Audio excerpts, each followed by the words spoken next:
Ini lalu, ini sudah diganti.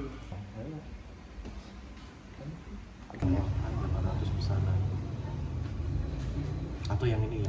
Yang bisa bertahan lama, yang bisa dikirim di seluruh Indonesia bahkan ke seluruh dunia. Nah, muncullah ide untuk membuat cemilan. Nah, tapi cemilan apa? Nah, saya melihat bahwa di Indonesia ini jarang sekali saya menemukan UMKM yang memproduksi kentang. Ya, bukannya nggak ada, tapi jarang. Nah, maka dari itu, gimana kalau kita membuat keripik kentang aja? Lagi pula, keripik kentang ini merupakan cemilan paling populer di seluruh dunia. Makanya saya membuat kentang ini. Nah, dulu awal mulanya, kentangnya itu masih plain, nggak ada rasanya gitu ya.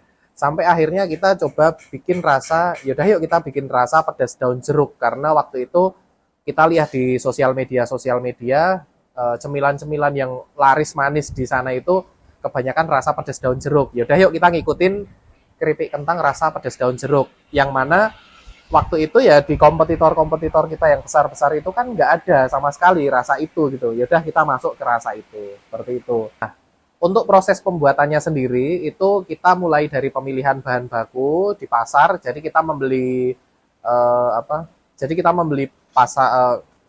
kita membeli kentang di pasar yang mana kita membeli langsung ke pengepulnya. Setelah itu kita bawa ke rumah produksi, lalu kita sortir besar kecilnya. Setelah kita sortir, kita langsung masuk ke proses pengupasan kentang dengan menggunakan mesin pengupas kentang otomatis. Lalu setelah kentang dikupas, lalu masuk ke proses perajangan kentang, yang mana kentang itu kita potong panjang-panjang gitu ya. Biasanya kalau keripik kentang bulat-bulat, kita coba bentuk yang rada unik, yaitu panjang-panjang. Nah, setelah masuk proses pengupasan, setelah proses perajangan, setelah itu masuk ke proses pencucian kentang, yang mana di proses pencucian kentang ini kita menghilangkan sari pati si kentangnya itu, yang mana kalau pati kentangnya itu masih ada, itu akan membuat kentangnya itu lengket ketika digoreng dan kurang renyah. Jadi kita hilangkan, kita cuci benar-benar sampai bersih. Setelah proses pencucian sampai bersih, baru masuk ke proses tahap penggorengan. Nah, di penggorengan ini kita menggunakan teknik kita masukkan ke kentang ke dalam minyak, yang mana nanti minyaknya itu suhunya turun.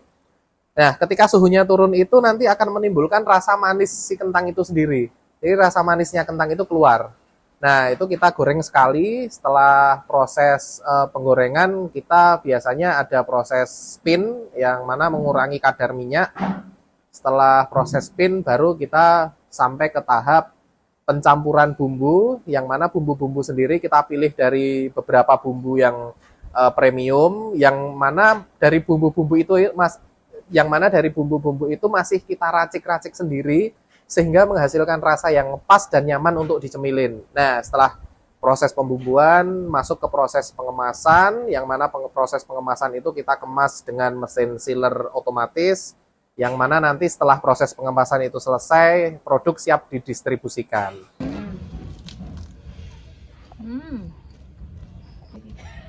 Pedes tapi ditambah. Enak sekali. Gimana Bu setelah merasakan kentung ini seperti apa Bu? Oh ini makanan enak sekali ya, suka kalau anak muda, orang tua bisa, anak-anak bisa, rasanya enak, nendang gitu loh rasanya. Itu benar-benar renyah, gurih gitu. Kalau dimakan tuh kayak nagih gitu. Jelajahi cara baru mendapatkan informasi. Download Metro TV Extend sekarang.